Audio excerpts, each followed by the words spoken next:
times have come.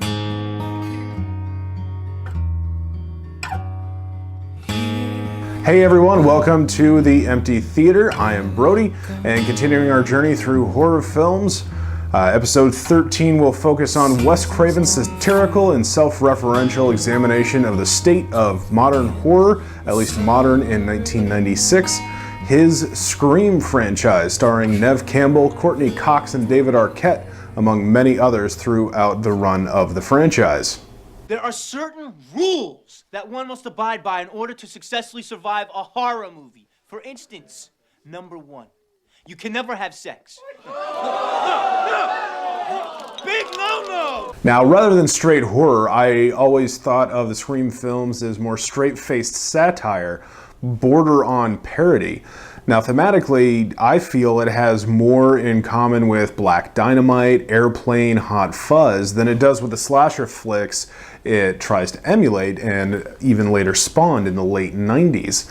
Tonally, it's still very much a horror film, and that's where it takes its cues, but it effectively exists within the confines of the genre, but moves around those confines in an effort to poke holes in the tropes of the genre. It's a very self-aware piece of cinema. Number 2, the death scenes are always much more elaborate. More blood, more gore. Carnage, candy.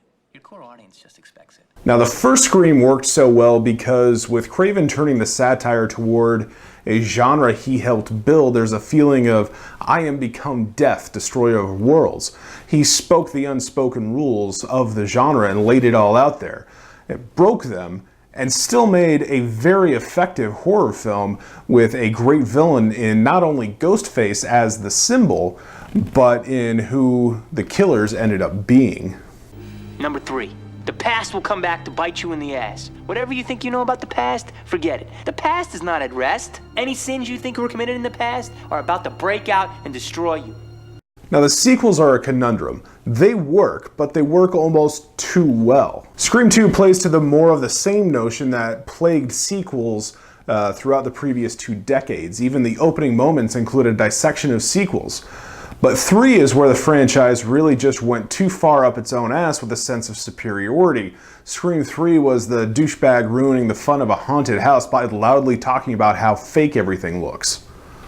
I mean, there are still rules, but the rules have changed. The unexpected is the new cliche. Yeah, you gotta have an opening sequence that blows the doors off, dial up some flashy music video direction, and the kills gotta be way more extreme. Modern audiences get savvy to the rules of the originals, so the reversals become the new standard.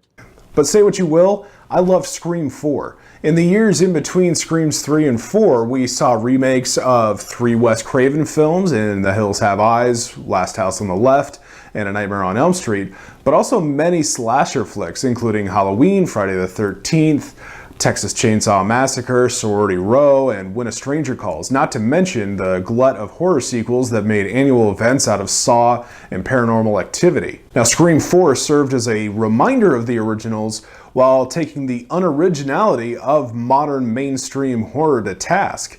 Amidst the echo chamber, the franchise was able to find its voice again.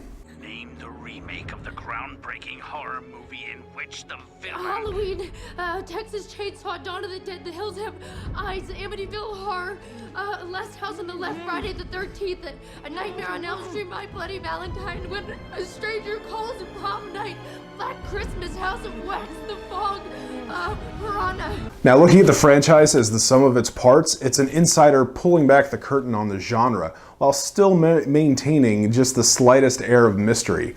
It works because it tells you exactly why it works, then breaks its own rules mid-sentence to subvert your expectations.